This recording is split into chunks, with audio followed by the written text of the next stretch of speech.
na mag-create ng resume that has a higher chance of getting viewed at makaland ng inyong first client. Let me answer this question. Yung Canva daw na resume niya, ginawa niya, hindi niya ma-download. Plus, I'll also show you kung paano kung gumagawa ng resume na hindi lang flashy or attractive, but maganda sa paningin ng mga recruiters and lumulusot sa ATS or yung applicant tracking system ng mga companies. Anyway guys, naka-upload ang full video tutorial nito sa YouTube ko. Mag-subscribe na kayo. All you have to do is go to videos. Pagkatapos, guys, ito ay series na part ng hashtag hindi na poor this 2024. Ito yung pinakang video niya nakalagay dyan, task number 3. But if you guys are interested na sundan yung pinakang buong video, click nyo yung playlist, tapos i-click nyo to.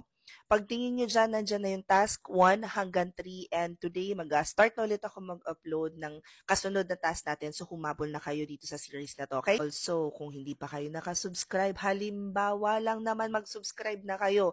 Kasi, ang problem ko is dito sa TikTok, maigsi lang yung mga videos na pwede kong i-upload. Plus, nalilimit tayo kasi hindi magpakita ng mga screens. Sa kabila kasing platform, mapapakita ko sa inyo yung buong screen, step by step kung paano yung gagawin. Anyway, without further ado, pag-usapan natin paano nga bang gumawa ng resume. Before kong ipakita sa inyo yung step by step, meron lang tayong counting guidelines and nandun din yun sa YouTube video ko. So, of course, step number 1, make sure guys na handa na yung information na ilalagay ninyo dun sa inyong resume. Make sure na simple lang siya, malinaw yung format, pag-aralan nyo yung psychology of colors. Also, you might want to consider na gumamit lang ng isa o dalawang font. Speaking of fonts, simple standard font, huwag kayong gumamit ng maraming curvature kinemero. Avoid using images, graphics, special characters kasi yung mga yon hindi nare-recognize ng ATS. So, ang ATS is Applicant Tracking System. Ang ginagawa ng karamihan ng mga companies at recruiters is raran nila yung mga resume doon. At pagkatapos, chine-check nyo yung mga keywords and all that. Tinitingnan ko yung microphone ko kung nakailaw yung ano. Make sure na gumamit kayo ng yung nare-recognize na format. PDF or doc is the best format. Make sure to choose the right keywords na ilalagay ninyo sa resume nyo. At kung hindi kayo sure kung anong keywords yan, wait lang, ipapakita ko sa inyo kung paano yung gagawin. Add skills selection or section. Make sure that you customize your resume para applicable siya doon sa position na pag-a-applyan ninyo. Make sure na meron kayong headline or tagline doon na sinasabi kung ano yung services na ino-offer ninyo as a freelancer. Avoid unnecessary formatting. Huwag nang marami pang kineso. Straightforward, one page lang talaga yung nire-recommend ko, and also i-proofread ninyo yung resume ninyo. So, paano nga bang i-combine itong lahat ng itinuro ko para makakreate kayo ng resume? Step number 1, go to canva.com at pagkatapos dito sa gitna i-type nyo resume. You will then be taken to this page. Napakaraming templates dyan. Piliin ninyo yung pinakang simple that speaks volumes about your personality. I highly recommend na merong picture just because hindi naman sa hindi nakaka-save ng space, but we're working virtually and you want to make sure that you are able to personalize your resume para alam ng clients ninyo kung anong itsura nyo. So, lahat ng mga templates dito, makikita nyo dyan. Yung ibang merong ganito na crown, ilalapit ko para makita nyo. At ito rin yung sagot sa question ni Cool. Yung may crown, ibig sabihin, meron yung element na bayad. So, wag na yun yung gamitin ninyo. Ang piliin nyo na lang ay yung walang crown na icon. So, let's say, for example, ito yung napili ko.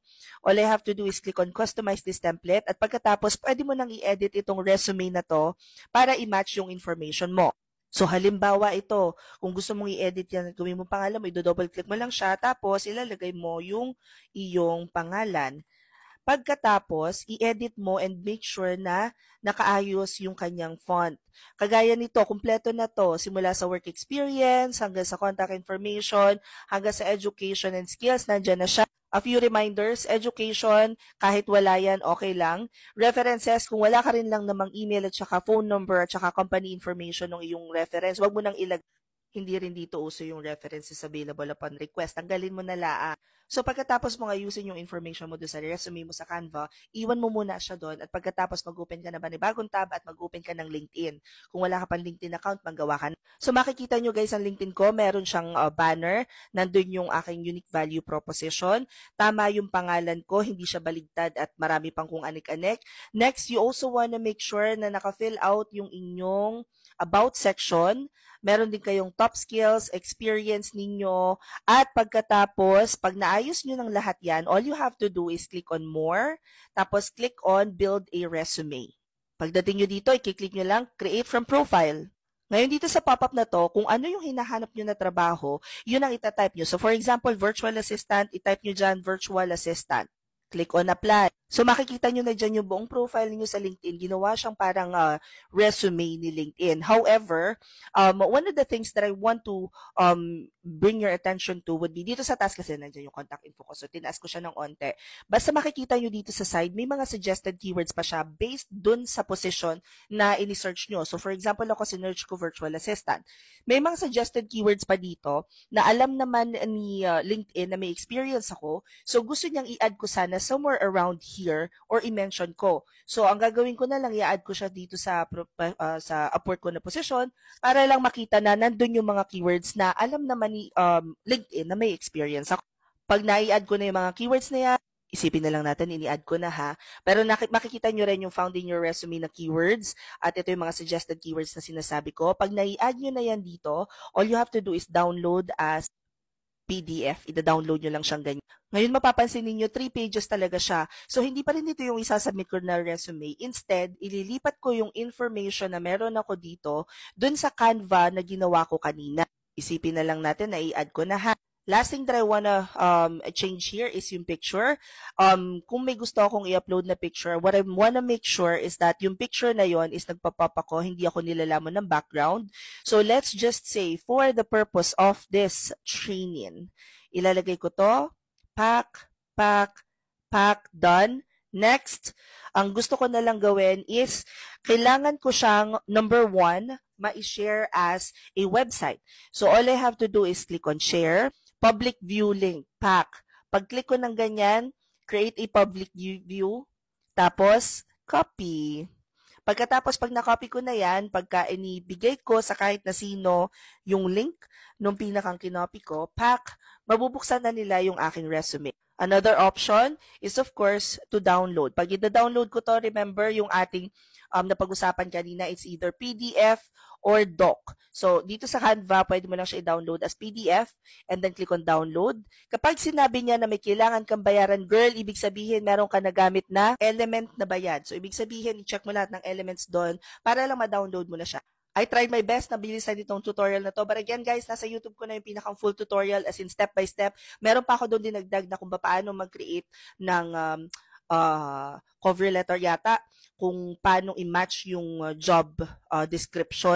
Kasi mahirap talaga siyang kasi mahirap talaga siyang pagkasyahin pag dito sa TikTok. So, pumunta na kayo sa YouTube ko at sundan nyo na yung task number 3 natin dahil pupunta na tayo sa task number 4.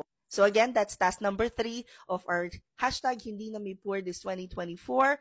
If you guys are joining this series, please document your journey and tag me and use our hashtag. At pagkatapos, tulungan natin yung isa't isa para pag nakita ko yung video ninyo at nakita ko na meron tayong coaching notes, sasabihin ko kagad sa video ninyo. Kung wala naman, tuloy-tuloy lang. Per usual, comment any questions you guys have about working from home. Follow for more work from home chismis. Bye!